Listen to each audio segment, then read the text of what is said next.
தெய்வம் முன்னாலே நான் ஒரே ஒரு புன்னகையில் கண்டேனே.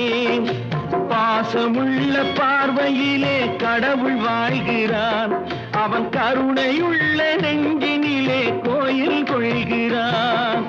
பாசமுள்ள பார்வையிலே கடவுள் வாழ்கிறான், அவன் கருணையுள்ள நெஞ்சினிலே கோயில் கொள்கிறான். இதோ எந்த தெய்வம் முன்னாலே நான் ஒரே ஒரு புன்னகையில் கண்டேனே.